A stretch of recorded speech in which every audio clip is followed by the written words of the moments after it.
정부가 인구 감소 지역에 첫 지방소멸 대응기금을 지원했는데요. 충북에선 6개 시군이 차등 지급을 받았습니다. 하지만 각 지역의 환경과 사정을 고려하지 않은 투자계획 평가 기준의 획일화, 또 지자체별 사업의 인구 소멸 대응 실효성을 두고 우려가 커지고 있습니다. 유소라 기자의 보도입니다.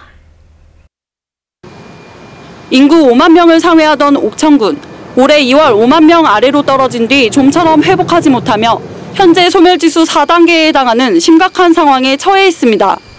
옥천군을 포함해 충북의 인구 감소 지역은 제천, 단양, 보은, 괴산, 영동 모두 6곳. 이 지역 주민들은 인구 유입을 위한 현실적인 대책이 필요하다고 입을 모읍니다. 산부인과가 좀 큰 게 있어야 되고요. 두 번째는 교육 문제인데 애들 교육 저기도 좀 많이 줘야 되고 출산 장려금도 좀 다른 도에 비해서 적지 않게 줘야 될 것 같아요. 일단 성장 기반이 구축돼야 인프라로서 교육이 들어와서 학교가 들어오고 그린생활시설이 들어오는 것이지, 그 다음에 인구가 늘면 당연히 산모가 생겨서 산후조리원도 생기는 것이지, 먼저 인프라를 구축한 다음에 성장하겠다, 그건 어려운 거죠. 윤석열 정부는 과거 정부와 지역 균형 발전 정책을 차별화하겠다며 지방 소멸 대응기금 카드를 꺼냈습니다.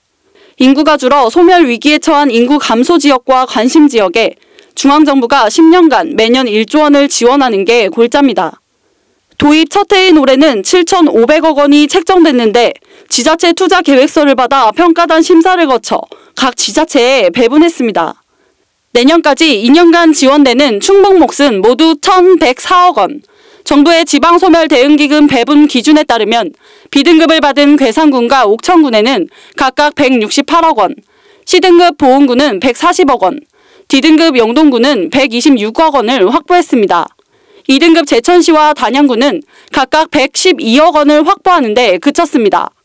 문제는 이 돈으로 각 지자체가 수립한 사업의 실효성입니다.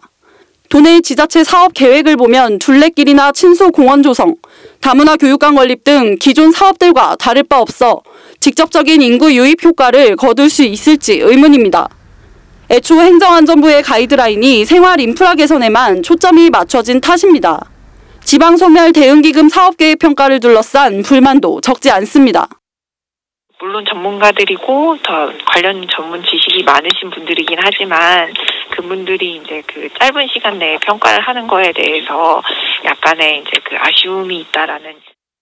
이에 전문가들은 지방 인구, 특히 청년의 수도권 유출을 막을 만한 재정 지원 규모가 적절한지, 또 지원 방식이 효과적인지 따져봐야 한다고 지적합니다. 사업을 발굴할 때 그런 원인에 대한 진단을 명확히 할 필요가 있다. 그래야지만 처방이 정확히 가야 되는데 그런 진단이 안 되고 그러다 보니까 원인과 나중에 대안으로 도출된 사업 간에 좀 미치멘시 현상들이 좀 많이 발생되는 게 아닌가. 이렇게. 올해 처음으로 시행되는 지방소멸 대응기금, 인구 감소와 지방소멸 위기에 대응하는 실질적인 역할을 할 수 있을지 재점검이 필요해 보입니다. HCN 뉴스 유소라입니다.